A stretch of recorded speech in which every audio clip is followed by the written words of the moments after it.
Creatures of the night, it is a gloomy, beautiful, rainy Saturday evening, and my black heart is filled with joy after watching some really great wrestling tonight. Collision has absolutely just made my day a little bit more brighter. Now, here we have pretty much the end of the Continental Classic. We got now two people, well, actually, we got three from the Gold League, obviously, Moxley versus Jay White versus Swerve Strickland. That's going to be on Dynamite. And now I'm going to get to who are the last two guys that we will have for next week on Collision right before the pay-per-view. The winners from both leagues will face each other at World's End. Winner will win the whole Continental Classic tournament and also win the New Japan Openweight title and the Ring of Honor World title as well. However, let's talk about Collision because it was so good. Loved it. First match of the night was Bryan Danielson versus Claudio Castagnoli. Now, I love these two so much. I love the Blackpool Combat Club. And I was just like, shit, I forgot it was going to be you two at the end. Now, I'm kind of cheering for both, but then I'm kind of silent because I'm just like, damn, I really don't know who I want to win, but I love both of these guys. I really felt like in terms of the points that they had before this match, it made more sense in my eyes for Bryan to move forward. Matter of fact, I've always thought Bryan was going to win this whole damn thing anyway, but we had a very competitive match between the two of them. It really starts off in a way where Bryan and Claudio, being part of Blackpool Combat Club, they know each other's style. They know what each other do in the ring. So they kind of kept doing like similar things where you can think of what the other person is thinking, and it just seems like, okay, you guys are similar in style in a way, but you guys know each other very well in the ring. You guys train with each other, and so you guys know what each other has to offer in the ring. But then we have Claudio, who backs up Bryan to the corner, and then he pokes him in the good eye, and I was like, oh shit, the whole thing is just going to turn into something else. And then we have things really getting even more intense between the two of them, and it's like Claudio really wants to win this. He knows how great Bryan Danielson is, and then Bryan Danielson also knows how great Claudio is too, so things get really intense between the two of these guys, and I had to sit my ass up because I was like, wait a minute. This is getting really good, and I absolutely enjoyed what these two did. And it was like, hey man, we bros, however, I want the fucking win. And they take it all the way to the 20-minute time limit. And I'm not gonna lie, yes, I heard them say 15 minutes or whatever, but it was so intense and so good, I kind of forgot about that. So by the time the bell rung, I was like, whoa, what the fuck? I'm pretty sure everybody was feeling some type of way, not even realizing the 20 minutes were up. They were just so into what these two were doing. And we had this in a draw. Now, because Bryan has more points, he's the one who takes the win and advances on to the finals for the Blue League. So Claudio does get a point, but that doesn't advance him to move any further. So Bryan moves on. They actually hug it out after, and I'm just like, oh my god, my boys, everything's all good with BCC. We don't have to worry about anything. It was a really great match. Probably one of the more intense matches in this entire tournament. And I have to say, man, the Continental Classic, I'm kind of bummed out that it's almost over because they've been giving us really great matches these past few weeks. And because people in this tournament want to win, they're giving it their all. So the quality of the matches that we've been getting on Dynamite, we had one on Rampage and then on Collision, has just been really great these past few weeks. So I'm kind of sad it's almost over, but Bryan advances on for the Blue League finals. Really great match.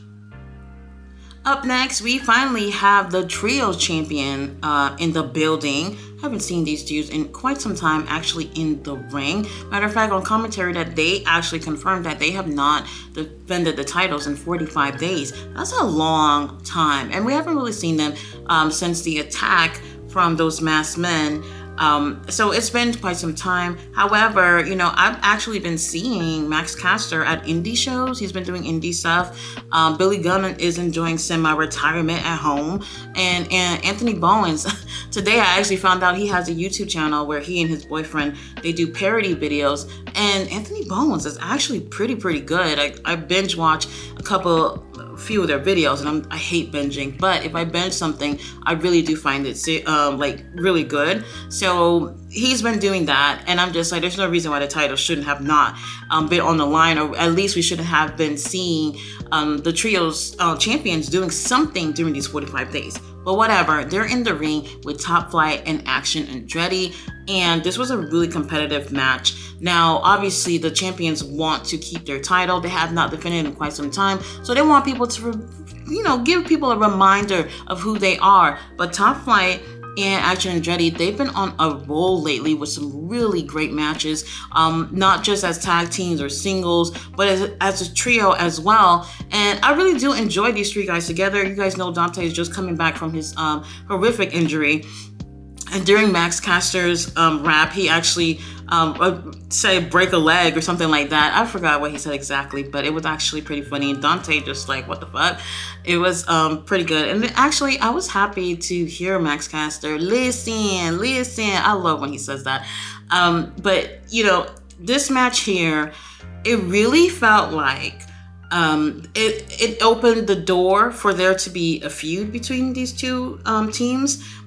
It was, I don't want to say neck and neck the entire time, but Top Flight team was very competitive and really wanted to get this. And Max Caster takes the win for his team, but the way he pinned Dante kind of leaves the door open, because it kind of seemed like, bitch, you were lucky that you were able to keep my shoulders down for 3 fucking seconds. And it just seems like, okay, we're going to see something with them again. A rematch definitely looks like it's going to be in the near future. At the pay-per-view, maybe, I don't know, seems a little too soon. Unfortunately, with the Acclaim, the Daddy Ass being gone for so long, it does not give any time for there to cook up some type of storyline for the pay-per-view that is actually next Saturday. So if anything, they might just do a rematch of this on the pay-per-view, or something else might end up happening. And when I see this, I'm just like, well, where the fuck is all the trios at? There was so many before the titles were even a thing, and now I'm just like, all right, we don't really have any trios in AEW. So up next, we have a little tiny promo from our homie Hook, who is somewhere in New York on somebody's stoop. He sits down, opens his backpack, takes out the FTW title, and he's like, you know what? You want to have a FTW rules match with me? How about we do it in my house in New York at the World's End pay-per-view? So that's pretty much all Hook had to say. Hook is a man of very, very few words. Now after this, we do have a match with Keith Lee and Brian Cage. Now these two are going at it in the ring. Both of these guys are letting us know that the meat division is alive and well. Now I did enjoy this match. We do also have Prince Nana, who's usually always at ringside. And surprise, surprise, Prince Nana brings in something for Brian to use in this match, which was a cinder block. Now if you guys remember, what's his name? Swerve had injured Keith Lee. Keith Lee was gone for a few months after he has stomped a cinder block onto Keith Lee or whatever, and he was gone for quite some time. This is when he was with the other two white dudes, can't remember their names, and things are just not working out with that group. And then thank God they put him with the embassy and all that stuff, blah, blah, blah. You guys already know. Now, once I seen the cinder block, I was like, oh my God, this is them kind of bringing back what happened with Swerve and Keith Lee earlier this year.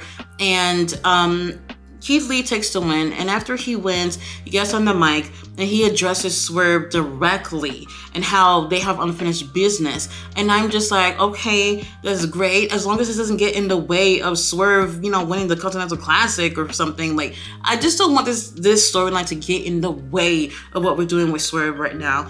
I'm cool with them bringing it up or whatever, but I don't know. We'll see how it goes. However, it's really interesting because they did try to bring back the feud between the two of them when Keith Lee came back, and that went nowhere, and now they're trying this again. So we'll see if things work out. If it doesn't, it is what it is. Now after this, we had backstage Renee Paquette, Luther, Mariah May, and Toni Storm. And here's Renee asking about how Mariah May had helped her with Riho, because she took the women's title and hit Riho with it while Riho was attacking Toni Storm. And Toni Storm's like, who? Mariah? Who the hell is Mariah? And Mariah's like, it's me, Toni. We've met several times. I'm always with you. And she's like, no, it doesn't ring a bell. And, then here's Toni going off about how, she's going to go against Riho, who basically weighs 10 pounds, and she's going to take care of business with her at the pay-per-view and make sure she retains that title. I think it's really interesting because then Mariah says that she finally got her wrestling license, her American wrestling license, and she's cleared by the doctor so she can get in the ring. Renee asks her who her first opponent was going to be, and pretty much Mariah was like, bitch, you're nosy. Everybody's going to find out when I let them know exactly who I'm going against. But the way they're going with things with Mariah and Toni, it kind of seems like her first opponent will be Toni Storm. If they don't do that, I think that's kind of a missed opportunity, but we'll get a chance to see where to go with the storyline. I kind of like how Toni is ignoring Mariah May. How many people know people that's like that people are hanging out with them and they just kind of ignore them, act like they're not even a factor in their lives or whatnot? And for storyline purposes, it's funny, but real life, not cool. So up next, we have the return of our stepdaddy, Christian. He is back with Nick Wayne from their much-deserved vacation. Now he comes into the ring and everyone's booing them. Nigel is on his feet, clapping it up for our stepdaddy, Christian. Now, Christian says everybody wants to know why Mama Wayne got involved in the match and ends up hitting Adam with the TNT title. He can't explain it. So why don't Mama Wayne come out herself and do it? She comes out and people are booing her. Christian actually gives her the mic and she starts talking, and I was kind of feeling a little bit nervous because I'm like, I don't know how she's going to do. I didn't necessarily like the execution of how she ended up attacking Adam during his match with Christian. So I kind of felt like she's probably not going to do a great job on the mic. Now she comes on the mic and she says, Nick Wayne is her baby boy. That's her son. That's her pride and joy. That's her Joey in her pouch. And no matter what he does, that she is going to, try to defend him and do exactly what a mama bear would do. Now, she said the reason why she attacked Adam was because, prior to that, she was in the ring and had to watch Adam give Nick Wayne 2 concertos right in front of her fucking face. And she's like, my son ain't shit, but I'm not gonna let nobody do that right in front of me. So she obviously gets involved in that match and attacked Adam. And I'm not gonna lie, her on the mic was not bad at all. She had the pacing, the timing, and she's, the crowd is booing her and she's ad-libbing about the crowd booing her. And I was just like, okay, someone's helping her. She's doing great. I don't have a problem with what she did at all. Now, here comes Christian taking the mic and saying that he wishes Adam's mom was still alive so that she can witness the ass whooping he's going to give him at World's End, and that he accepts this fight between him and Adam for the pay-per-view. And he's not calling it a challenge because Adam is no challenge to him. And he said he's going to do a favor for all the single moms around the world. He's going to take Adam behind the shed and take his ass out. And I was just like, damn, Christian, he's so savage. And I just like, oh my God, he's just amazing every single time he gets on the mic. We don't hear anything from Nick Wayne, but that's okay. Another thing that Christian said, I almost forgot. He said that, it was a score for him to win that match against Adam. And also, he had another score that night when he got lucky with Mama Wayne. And I was like, you know what, Christian, we didn't need to know all that, but, you're getting some. Some of us are not. Anyway, it was actually a good moment, and Mama Wayne actually did a great job, so no complaints there. I actually want to see what we're going to get from her in this storyline. Up next, we have Big Bill and Ricky Starks backstage. They are talking about how Chris Jericho and Kenny Omega will not be able to face them at World's End. And because Kenny, I remember telling you guys that Kenny was in the hospital, had surgery and all that stuff. He had an infection in his intestine, had to have surgery. And it was a pretty big deal because some people can actually die from this depending on the severity. I'm guessing his was more probably in a severe side or whatnot. Now, here comes Ricky Starks talking about Kenny had the guts to face us at World's End. Now, I got the joke and I laughed immediately because it actually was funny. But then I stopped and I was like, wait. Y'all talking about my man here. Y'all not going to joke on my man. Put some respect on his name. But then here comes Chris Jericho. He comes out and he goes, yeah, Kenny is injured. Kenny is hurt. He can't wrestle or whatever. But I still have a contract to face someone with being the number one contender for the AEW tag title. So all I gotta do is find a partner that will get in the ring with me and face you guys for those titles. He said he doesn't know when, he doesn't know who, but it's gonna happen at some point. And you know what? It better not be the Big Show. Just anyone but the Big Show. Up next, we had Daniel Garcia versus Brody King. Brody King, I know you married, you got your little family and everything, but damn, he is just so beautiful to look at. This was like a David versus Goliath type of situation. Obviously, Daniel Garcia has no wins in this whole thing, and he just want to have one win in this thing. I guess just to prove to himself that he can at least get that. We have Daddy Magic, who is on commentary once again during Daniel Garcia's match. And this was actually really, really good. And like I said, man, all these matches, I have not seen not one bad match in this entire tournament. They really did a great job at, having Daniel Garcia being the underdog in the situation. Not just because he's a smaller guy in the ring, but because he's actually lost every single time he's gotten in the ring in this tournament.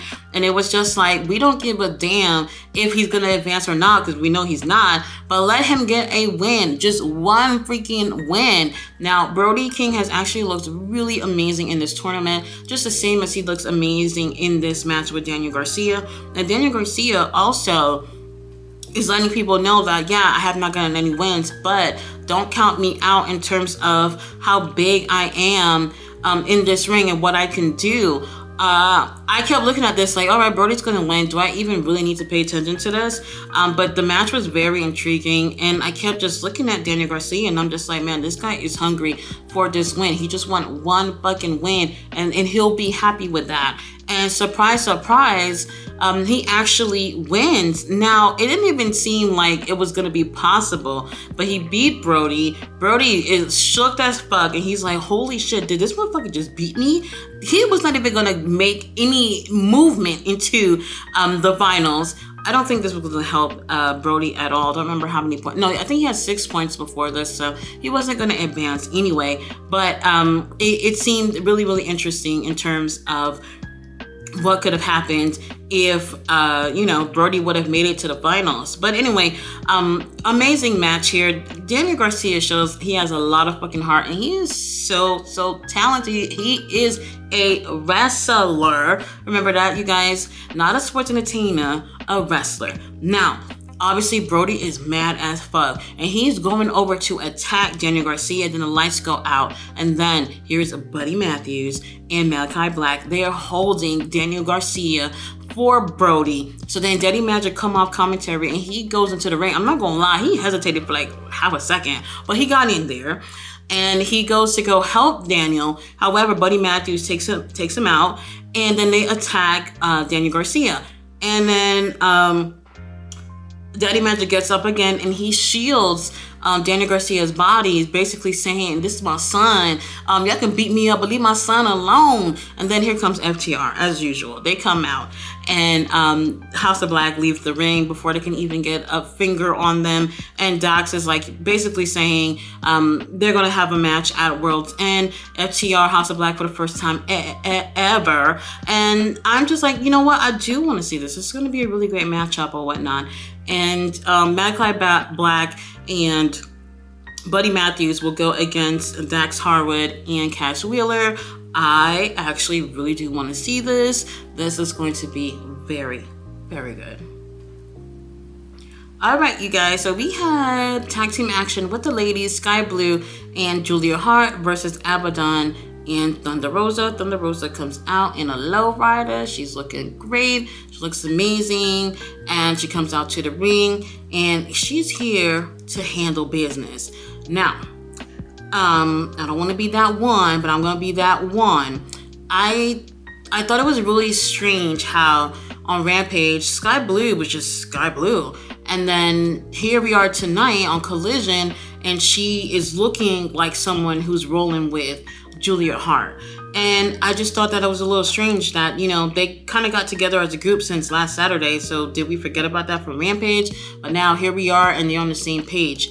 I made a comment before about how AEW would definitely benefit from having house shows, especially with teaming up Julia and Sky Blue. This is something that they could have experimented with on house shows before they can actually come on TV. The chemistry was not there.